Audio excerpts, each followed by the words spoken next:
Oke, baik teman-teman sekalian. Jadi kalau kita masuk ke Nime, jadi masuk dulu Nime dulu ya sebelum materi presentasinya.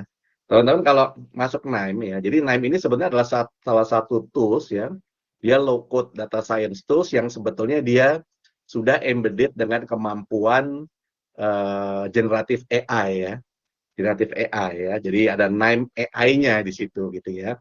Jadi contoh ya, misalnya saya kasih contoh, misalnya teman-teman mau buat apa namanya satu workflow baru gitu ya. Namanya apa aja gitu ya, coba saya kasih misal namanya adalah Nime Gen AI 1 gitu misalnya ya. Kita buat ya, oke. Nah, kita dapat workflow kosong gitu ya. Nah, di mana sih AI-nya si Nime gitu ya. Jadi kalau teman-teman lihat ya, di sini biasanya teman-teman kan langsung mungkin kalau pakai modern UI ini kita langsung buat apa namanya eh, workflow ya, drag and drop gitu ya, dari apa namanya dari node-node gitu ya. Nah, tapi Nime itu kalau kita lihat di yang paling bawah sebelah kiri sini gitu ya, dia ada fungsi namanya adalah KI gitu ya, KAI gitu ya. Ini sebetulnya adalah Nime AI Assistant gitu ya. Nah, jadi gimana caranya supaya kita mengaktifkan ini? Maka teman-teman harus login ya ke apa namanya hubnya Nine, teman-teman klik saja. Nah, kalau teman-teman sudah apa namanya punya akun ya, maka otomatis dia akan login gitu ya. Nah, kalau belum nanti teman-teman bisa meng-create satu apa namanya akun baru ya di Nine gitu ya. Nah, oke, sekarang kita save and close ya. Oke, sekarang begini. Yang menariknya apa sih? Menariknya begini. Nine AI Assistant terdiri dari dua part ya. Satu ada query and answer dan satu ada build gitu ya. Ada query and answer, ada build. Yang Q&A ini adalah kita bisa nanya ke Nine ya. Cara kita buat workflow baik dalam bahasa Inggris maupun bahasa Indonesia juga bisa gitu ya. Jadi contoh misalnya saya dalam bahasa Inggris dulu gitu ya misalnya ya.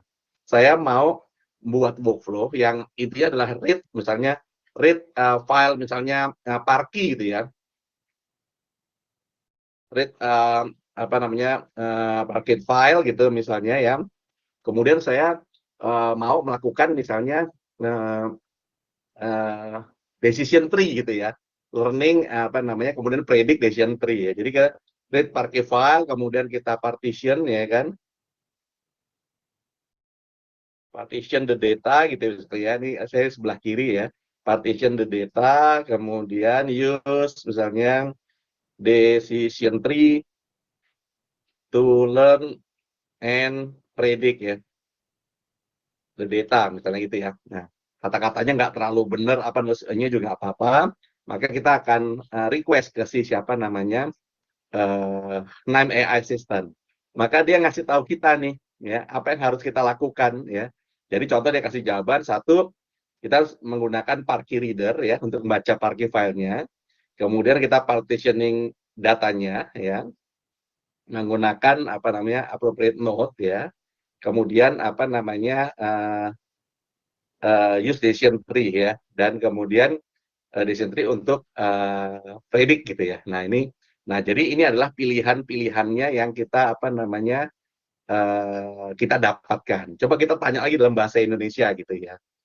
Bagaimana apa contoh ya ini buat workflow ya, workflow ya kan dengan membaca ya kan file misalnya CSV coba ya kita lihat.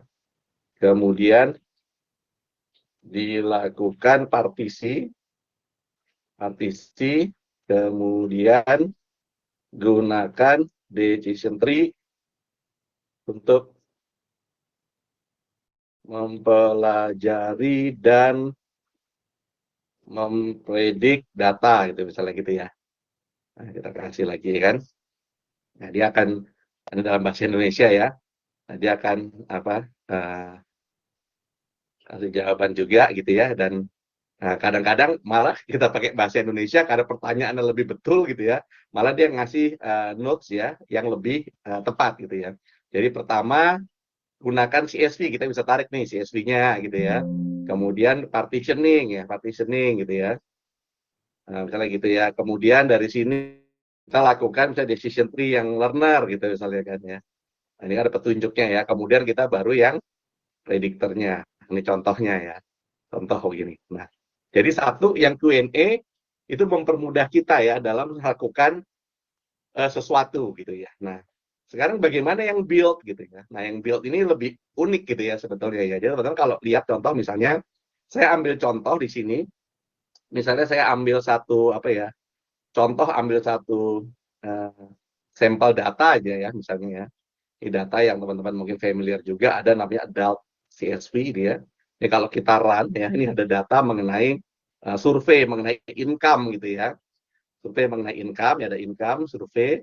Kemudian di sini ada beberapa keterangan nih. Jadi ada umur, kemudian ada race-nya misalnya kan ya. Dia apa?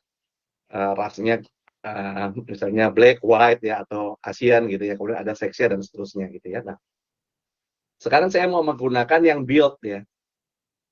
Build-nya. Contoh ya. Saya mau buat otomatis workflow-nya ya, maka ini bisa kita lakukan. Contoh nih misalnya, dari sini saya mau melakukan group by gitu misalnya. Group by gitu ya. Group by, saya mau group by-nya based on contohnya nih race gitu misalnya. Race, kemudian measure-nya ini by-nya adalah uh, count dari gitu misalnya ya. Saya group by race, measure by count age. Nah, caranya apa? Tadi kita udah baca data nih ya, yang isinya adalah yang adult CSV ini. Ya ini harus diklik dulu, kemudian kita perintah kepada si name-nya. Kemudian si name-nya ini akan otomatis dia mengenerate ke kita group by-nya. Jadi kalau group by ini saya run, ini udah sesuai dengan perintah kita. Ya ini udah group by race, ya kemudian measure-nya adalah count by age gitu ya. Nah, sekarang kalau saya lanjutkan misalnya, ya kan, misalnya gini apa namanya, uh, contoh ya, display data using pie chart misalnya, ya, saya perintahin lagi dia gitu ya. Maka si Naim akan coba cari bagaimana apa node-node yang memang bisa dipakai untuk apa namanya menjawab pertanyaan kita gitu ya. Oke, dia akan buatin kita node. Kalau ini kita run node-nya, maka bentuknya langsung udah menjadi pie chart gitu ya. Nah, sekarang node-nya saya mau pakai, saya nggak mau yang node-nya nggak mau yang pie chart ya. Saya sekarang uh, display data in misalnya atau namanya using misalnya gitu ya. Ini kata-katanya bebas aja ya, bar chart misalnya. Ya. Ini saya run gitu ya. Maka sekarang dia akan buatan kita bar chart gitu ya. Jadi dia akan buatkan, nah ini dia udah jawab nih, dia udah extended workflow. Nah, cuma ini gambarnya numpuk, jadi kita bisa geser. Ya. Jadi yang pertama tadi kan kita minta pie chart ya, yang kedua saya mau dia bar chart gitu ya. Maka otomatis dia buatkan kita chart dalam bentuk bar gitu ya. Next gitu, misalnya saya mau yang lebih sulit gitu misalnya ya. Saya mau buat nih dari data ini, saya mau buat nih datanya misalnya kita mau buatnya adalah pivot gitu misalnya ya. Saya pivot ya, ini contoh gini misalnya buatnya. Create pivot table ya misalnya ya. Create pivot table, ya kan. Uh, group by, misalnya group by tadi ya, group by race gitu ya. Pivot by sex misalnya ya. Kemudian measure-nya by tadi sama ya, count age gitu ya misalnya. Oke, sekarang saya run gitu ya.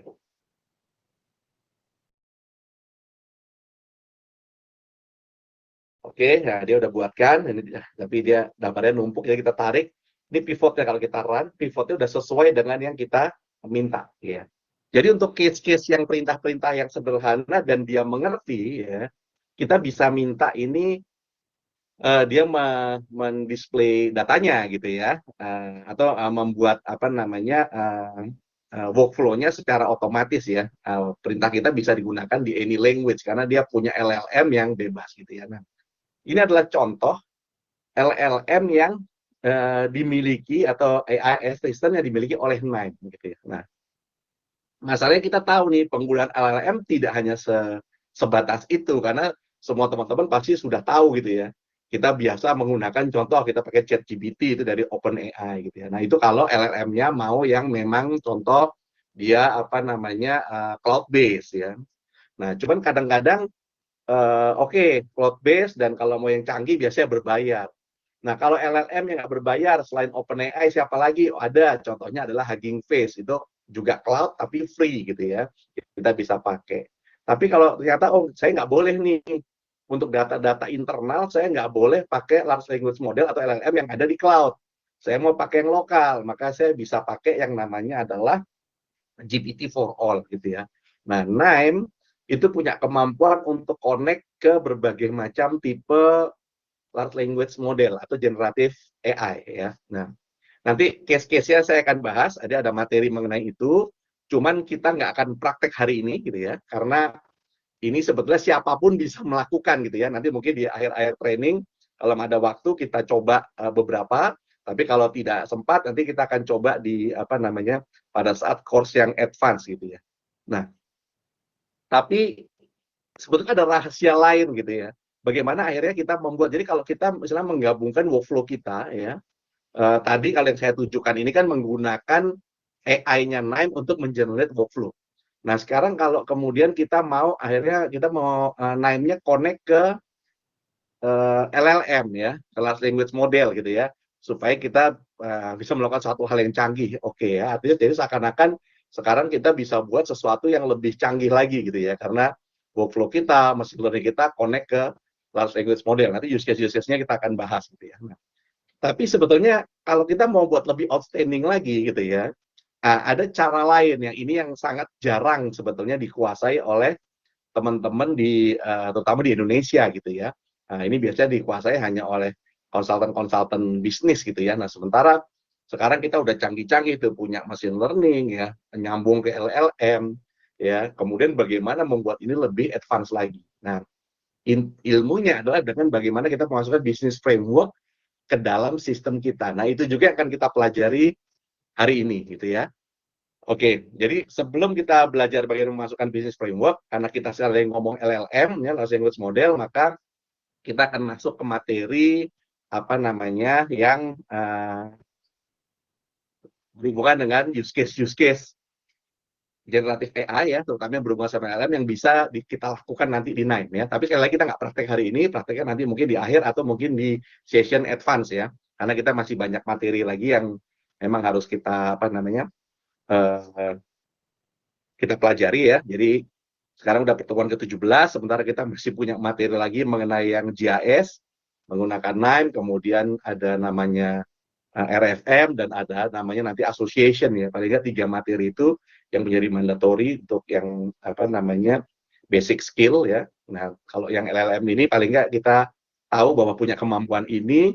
Nah, nanti mungkin kita akan pelajari lebih lanjut di yang advance ya, atau nanti mungkin yang basic ini paling nggak bagaimana kita connect ke LLM-nya, dan kemudian bagaimana kita melakukan sederhana, mungkin kalau nanti waktunya kekejar kita akan coba ya di hari-hari terakhir kita training gitu ya. Oke. Nah, sebelum saya masuk ke use case yang generative AI ya, yang dari Nime, mungkin untuk yang apa namanya untuk yang materi Nime AI ini yang tadi saya tunjukkan, apa ada pertanyaan dulu gitu?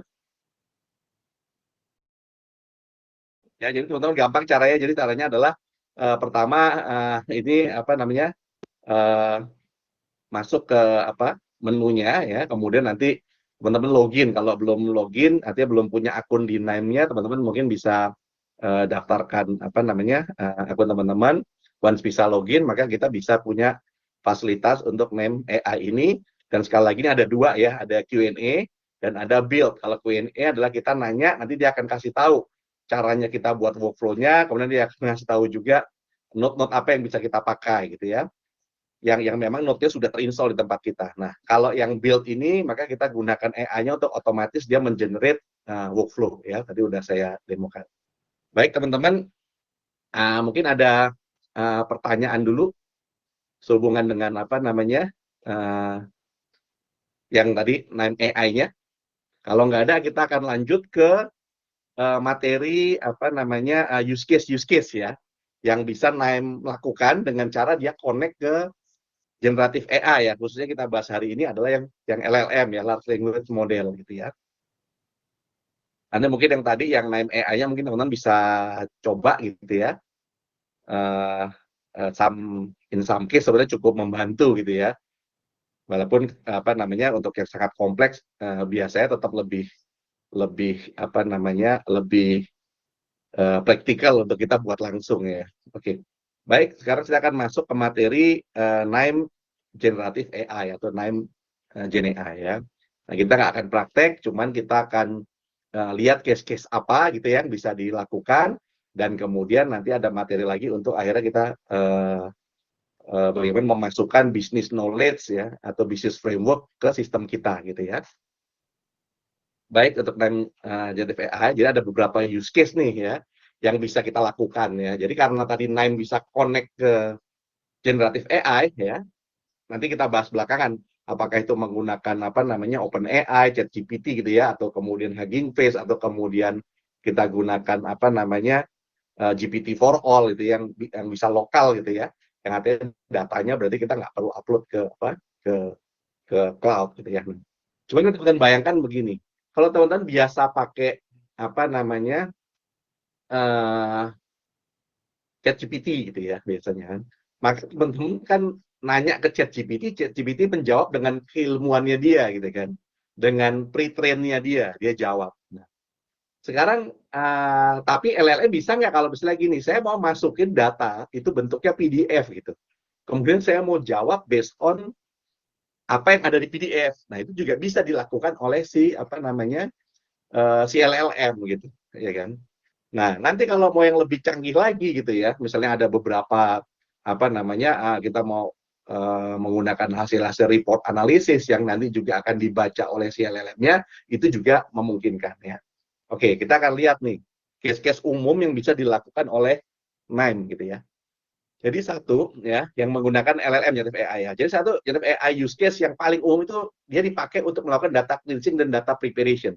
Jadi data cleansing dan data preparation-nya kita akan automate gitu ya. Nah, kalau di NIME itu caranya ada dua ya. Satu bisa tadi yang KI tadi ya. KI itu adalah KAI itu adalah yang NIME AI tadi ya. Jadi kita bisa buat misalnya kasih perintah aja ya apa namanya kepada si NIME gitu ya untuk dia membuat data cleansing workflow gitu ya.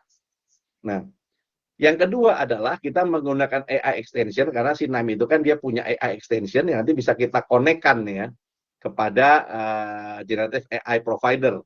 Ini tadi bisa GPT for all, bisa Hugging Face ya, bisa OpenAI ya, atau ChatGPT gitu ya. Nanti si generative AI provider yang akan melakukan prosesnya gitu ya. Nah, ini caranya gimana? Caranya kayak tadi tuh gitu ya.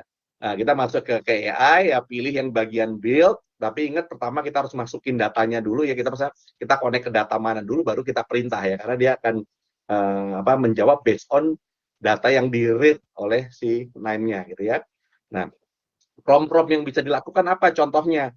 Contohnya gini, saya perintah aja please merge the two data sources ya and remove the country ID column gitu ya. Nah, makanya kalau kemudian dia melihat bahwa di data yang di read tadi, contohnya ada country ID-nya, maka dia akan remove dan otomatis dia akan merge dua data source-nya ya dan seterusnya gitu ya. Ini apa namanya yang name AI tadi gitu ya. Yang istilahnya yang apa namanya yang tadi sudah saya tunjukkan ya.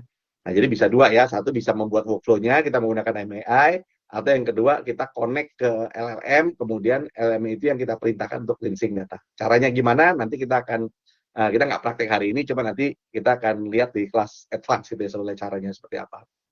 Oke. Nah, kemudian untuk data cleansing ini ya apa step-stepnya itu ya umum ya tadi udah ditunjukkan gitu ya. Oke, nah. Berikutnya teks yang kedua. Yang kedua itu yang biasa dilakukan use case-nya adalah text generation ya. Jadi kayak kita mau buat draft email ya, draft report ya, otomatis ini bisa dilakukan nih ya oleh si text generation ya. Step-stepnya ada di materi ini, saya nggak akan bacakan detail ya karena kita akan apa namanya ada materi yang lain nanti kita harus kejar waktunya. Cuman intinya apa namanya prompt-prompt yang bisa dilakukan oleh kita itu adalah misalnya create a product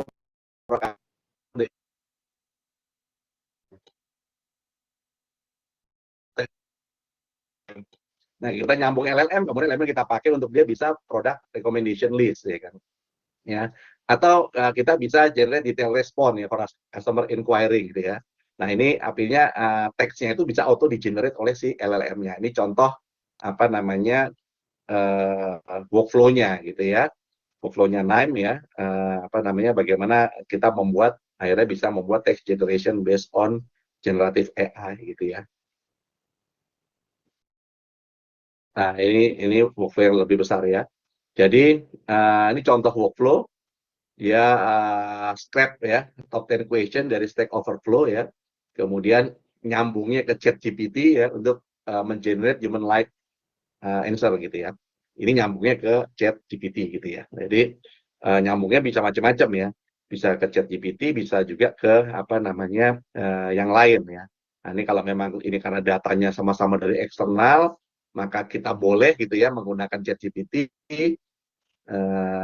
kita bisa lakukan ini. Tapi kalau datanya internal, maka most likely kita nggak boleh pakai ChatGPT untuk analis data, karena data kan diupload dulu tuh ke cloud gitu ya, nggak boleh.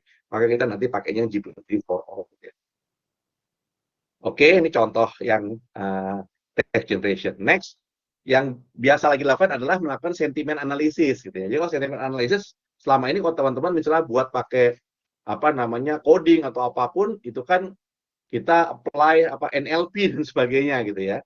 Nah, sekarang dengan adanya LLM ini kita menjadi lebih punya alternatif ya, lebih mudah. Ini step by step-nya. Ini contoh ya LLM yang kita bisa set ya untuk dia kemudian melakukan sentimen analisis ya menggunakan capability si LLM tadi. Nah, contoh prompt yang bisa kita lakukan misalnya kita mau nyuruh nih assign a sentiment label positif or negatif ya to the following text. Jadi artinya kita cuma punya serangkaian teks atau serangkaian teks bisa diambil dari berita atau kita auto generate sendiri, kemudian mesinnya akan otomatis menentukan dia positif negatifnya ya dan seterusnya ya. Ini adalah contoh-contoh yang bisa kita lakukan di Nine gitu ya.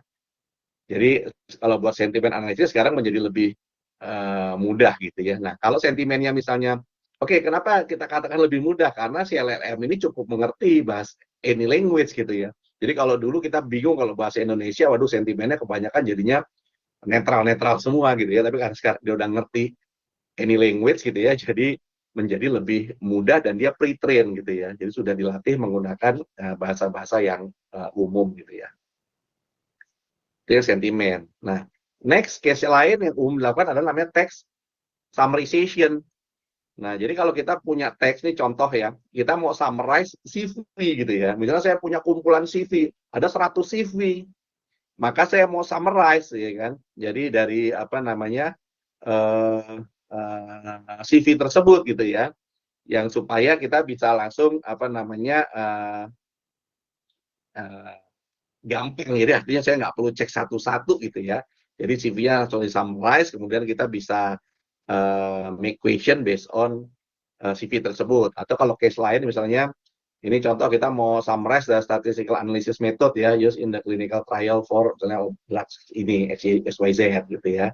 Nah, ini otomatis dia akan membuat text summarization gitu ya. Nah, cuman text summarization kalau berdasarkan pengalaman saya ini working well untuk bahasa Inggris ya. Untuk bahasa Indonesia text summarization ini kadang-kadang masih tetap harus kita revise sendiri gitu ya. Oke, kemudian next yang bisa kita pakai kita buat Q&A ya.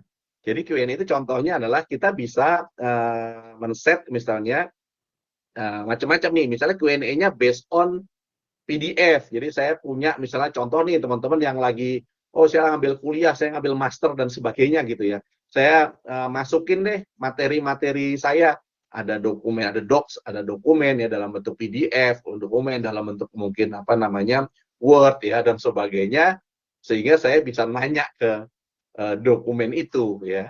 Jadi kalau selama jawabannya ada di dokumen itu, maka dia akan memberi jawaban kepada kita. Nah, ini menjadi alternatif yang lebih menarik daripada kita nanyanya ke ChatGPT. Kan ChatGPT kadang-kadang dia nggak bisa menjawab secara spesifik ya, karena mungkin trainnya dia atau mungkin prompt kita yang salah.